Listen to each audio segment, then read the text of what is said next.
the right to health. God bless Mr. Gehlot, but Mr. Gehlot and his team of political mandarins that surround him, I'm absolutely sure he has a few more than he actually needs, was completely unmindful of the fact that right to health is not a fundamental right which is enshrined in the Indian Constitution adopted in 1950. India has about 20 lakh hospital beds. Actually, we don't have 20 lakh hospital beds. We have about 19 lakh hospital beds, which I fear has not increased at all over the last 3 to 4 years. As new hospitals come up, some of the old ones wither away. And out of these 20 lakh hospital beds, about 12 to 13 lakhs exist in the private sector, 7 to 8 lakhs in the government sector.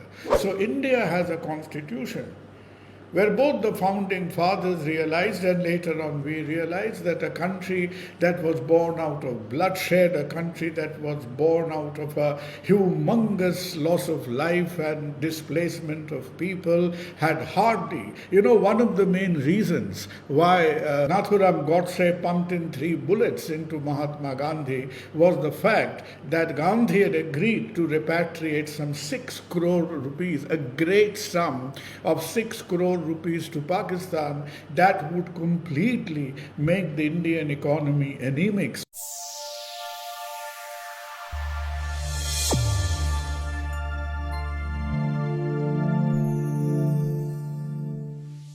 Hello there.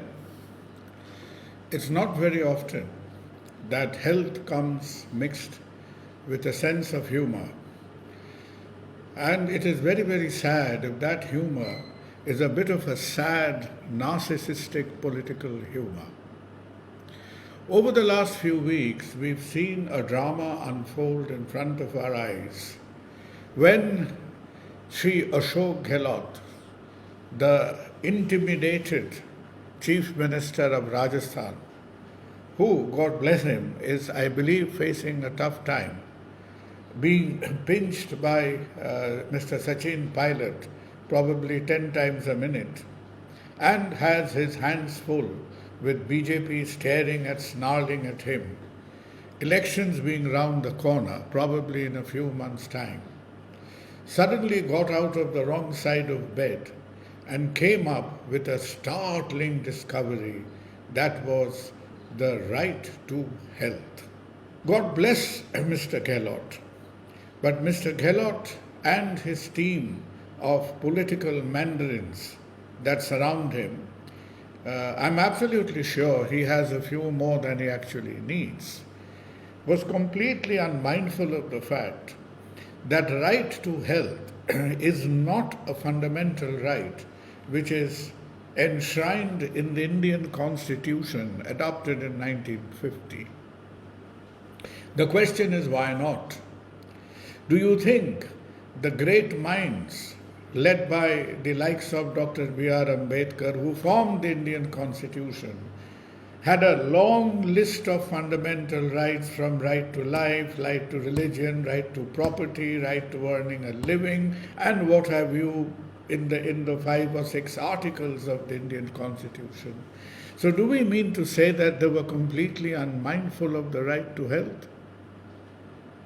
Not at all.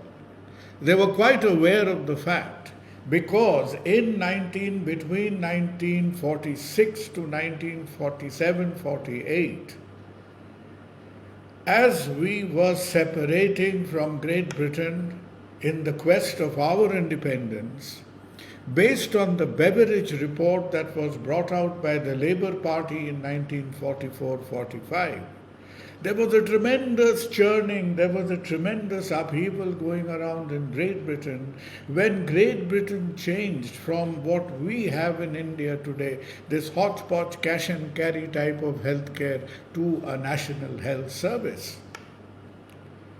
Do we realize that one of the main reasons why the Conservative Party, led by none other than Winston Churchill, who was so overconfident about the fact that having beaten Hitler, he would just have a cakewalk in the election, that people say that in that particular election, Winston Churchill hardly campaigned. He had conquered the world, he had conquered Adolf Hitler. So he said, look, I'm the hero, I don't even need to campaign in these elections.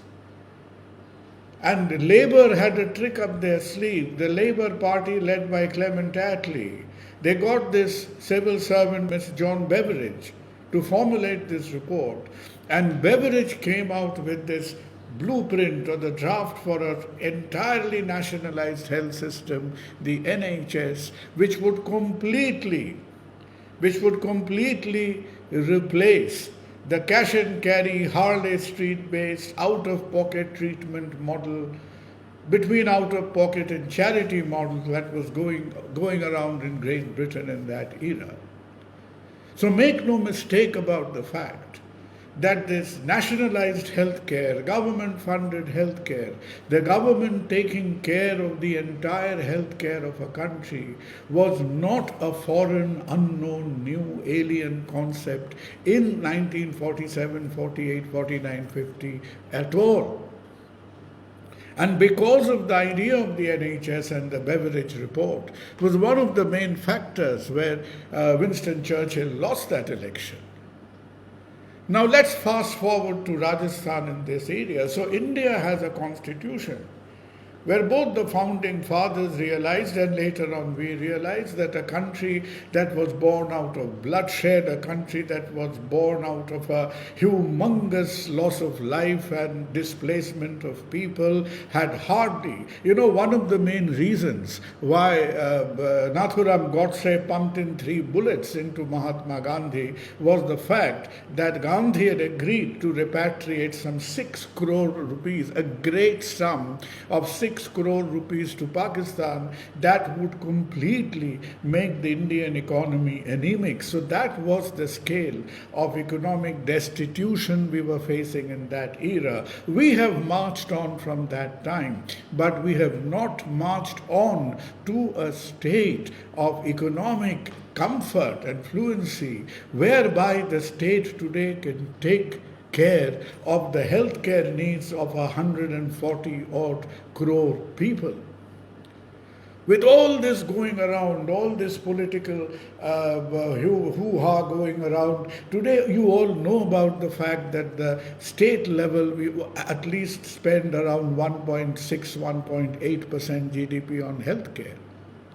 But one silver lining in the cloud has been that thanks to the likes of Ayushman Bharat, various state schemes for the below poverty line people, we have seen a very small but a definite trend of the out-of-pocket expenditure on health, which is reducing from what used to be more than 60%, it is creeping to around 50%.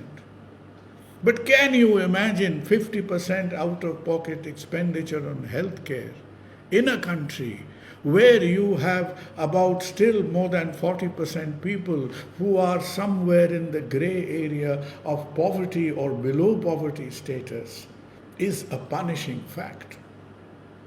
So Mr. Gehlot, in order to just throw a bluff at his political opponents, comes with a right to health bill, which essentially means that the entire healthcare of the 7 crore odd people of Rajasthan would be a matter of governmental responsibility.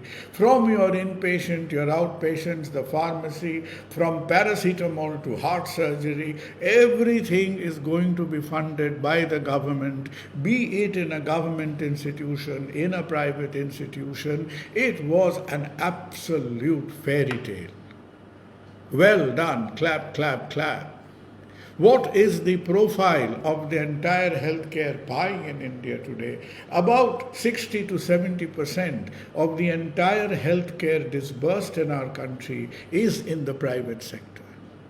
The government sector, with all the noise it emanates, is somewhere between 35 and 40%. We have to note the fact that Rajasthan is perhaps one of the states which has 1 or 2 percentage points more in the state GDP allocation to healthcare. It is. Like West Bengal, where I'm speaking to you from. In West Bengal, the share of the pie between private and government is about 50-50. I presume in Rajasthan it is about 60-40, 60 being in the private sector. So was there any analysis? Was there any costing? Was there any calculation that is it going to happen on the back of a well thought out, well calculated, well executed insurance scheme? And that insurance scheme is going to take up every need from inpatient, outpatient, emergency, elective surgery, what have you. Did a comprehensive plan come out that was presented to the healthcare to the people of the state, to the healthcare stakeholders of the state? Perish the thought. It was just a knee-jerk reaction. It was a diktat. As if to say that, Big Brother has spoken, so all you people, the little minions of private healthcare, what does private healthcare look like? What does private healthcare mean? Some person, some group of people has invested their hard-earned money into that healthcare. And if you have really invested X number of crores, be it 10 crores, 20 crores, 200 crores, 2,000 crores, then they have done it, yes, maybe with a bit of philanthropy, with a bit of service, with a bit of social status. But at the end of the day, every investor wants the investment to be in a viable organization, and they do expect to see return for investment. There is a huge difference between profit and profiteering. Healthcare is not one of the sectors where the very few big branded healthcare groups of India, look at the Apollos, look at the Manipals, look at the Narayanas, look at Fortis, look at Max. Just go through their financial performances. If any of these groups are producing, what you call a kind of 20-25% margin at the end of the fiscal term, they will be cartwheeling, they will be tremendously happy. A kind of figure which you put out in the information technology, where you put it out in the consumer sector, you put it out in the investment sector, they would be sniggering and thinking what these stupid people are doing, putting all these money to get 15-20% return. So this entire idea, this entire perception that we have created, that the big healthcare groups who've invested big money into healthcare are profiteering, they are rolling in money. They are reeking up huge profits and smiling all the way to the bank. That is the mother of all lies. Just look at it. Every major hospital's financial record exists in the open domain for all of us to look at. And consider the fact that India has about 20 lakh hospital beds. Actually, we don't have 20 lakh hospital beds. We have about 19 lakh hospital beds, which I fear has not increased at all over the last 3 to 4 years. As new hospitals come up, some of the old ones wither away. And out of these 20 lakh hospital beds, about 12 to 13 lakhs exists in the private sector, 7 to 8 lakhs in the government sector. So even in the capacity wise, it is not as if that the entire government sector is in some great Herculean shape. It is not. And in that shape of things, when you suddenly make an abrupt comment that without any kind of sensible planning, insurance scheme, reimbursement, the mechanisms to work it out, an irresponsible chief minister of a state, just for the sake that gentleman wants to win the next election, is absolutely happy to compromise the future of the entire healthcare industry for 7 crore people. If this is not a cruel joke, what is? So it wasn't a surprise at all that this great cloudburst from Mr. Gehlot was met with an absolute anger and frustration by all the private sector hospitals in the state. I believe for something like 6-7 days, there was paralysis and protests all across Rajasthan.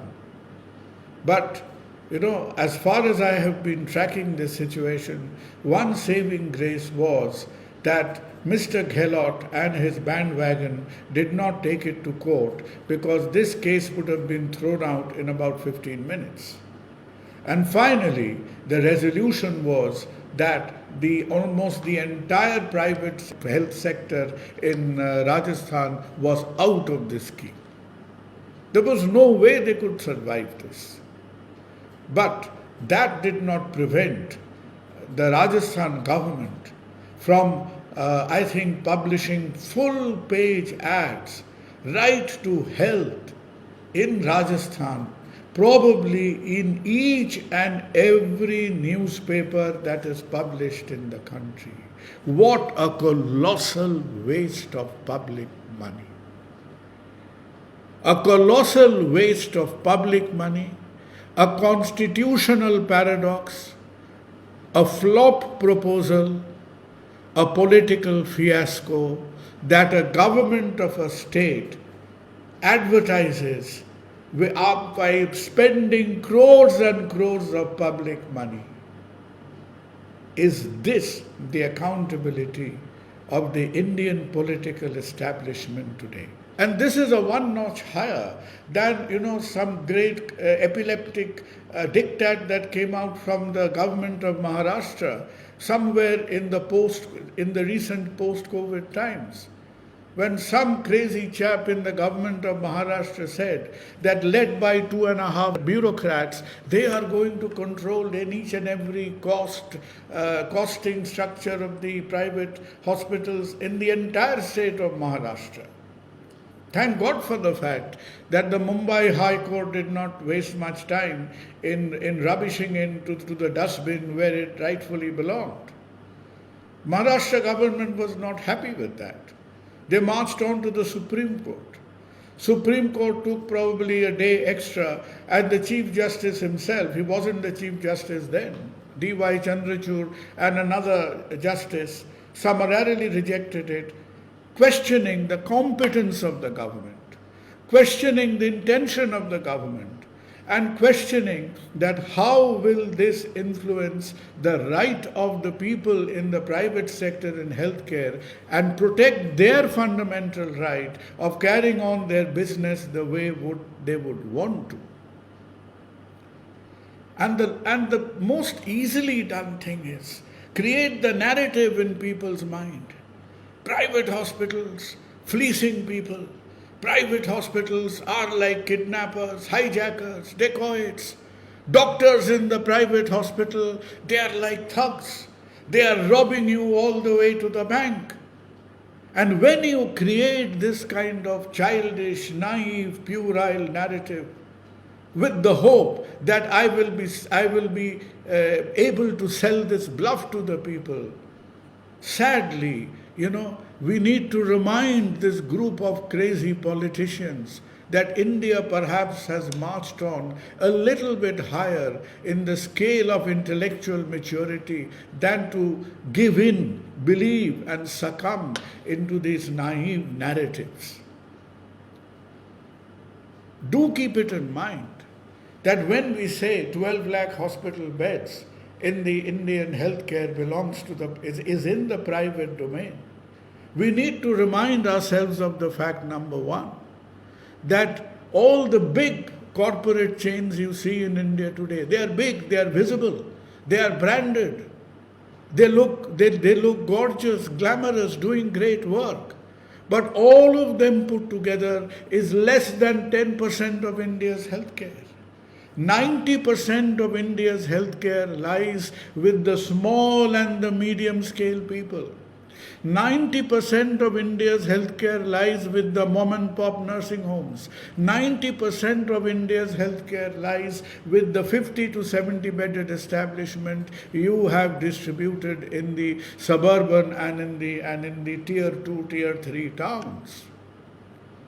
So whenever you think of the contribution and the presence of private healthcare in India, we will be fooling ourselves to think that the 4 or 5 big boys who are playing around, they are the major determinants of Indian healthcare. No, they are the visible face of Indian healthcare, the body of Indian healthcare, the soul of Indian healthcare are the small and middle sector which is spread out from all across the country, all across the metropolitan and the non-metropolitan areas. Every doctor, every person who is engaged in healthcare would like healthcare to have more clarity. We would definitely want that for healthcare to get to where it wants to. We need clarity in government policy. Still today we are not sure that health is a state subject with constant interference from the center. So whose baby is health? Is it a state subject? Is it a central subject? Niti Aayog will come up with a set of statements that the healthcare in country will go towards the PPP model, and before the ink has dried on the Niti Aayog paper, what do we have? We have the non-BJP, the non-compliant parties who are not attuned with the center. They will go completely in a different directions. They will open up their own establishment hospitals. So both constitutionally and functionally, the healthcare policy in India is in a state of willful confusion. And this willful confusion is being cruelly, narcissistically exploited by the political people. Because ever since YSR Reddy had his great moment with Aarogyasri Healthcare, and YSR Reddy in the 80s showed to the political mandarins that healthcare also sells, healthcare wins votes. We have had the good things. We have the Ayushmans, we have the state health schemes for the poor people. But what has been very damaging is, along with this, we've had a series of movements where, for short-term political gains, the governments who are insecure, the governments who are challenged, are coming up with all these uncalculated, epileptic, crazy kind of plans, which they have only one intention: they want to live up to the next election. And whether in its entirety, the healthcare system in the state goes to the dogs, whether the entire healthcare system in the state perishes, they could not care a fig. And this irresponsibility is being repeated with ominous regularity from state after state after state.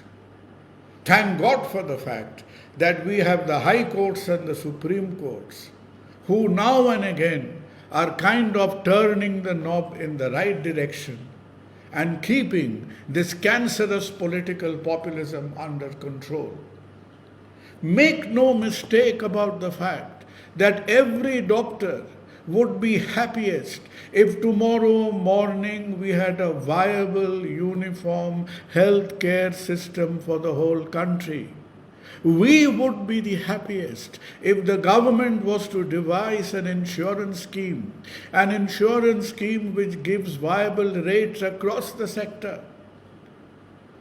You know, Mrs. Gandhi got out of the bed one morning in 1969. She had a great dislike for private banks. And by 1970, within a few months' time, in a super fast scheme, very ill thought out, the entire banking sector was nationalized in India. And Indian financial sector paid the penalty for it for the next 50 years. I hope that drama of the absurd is not repeated again. I'm just reminded of the words of Mr. Anand Mahindra, who said a few days back, somebody had asked him that, why do you think, sir, Indian software industry did so well as they have done? Mr. Mahindra made a very nice comment. He said, "We have flourished because the government was not looking at us for the first 20 years. India probably progresses better in spite of the government than because of the government." And I hope that Mr. Gehlot's fiasco has been a reminder to a lot of the political populists that not to tamper with the future of healthcare in our country. Thank you.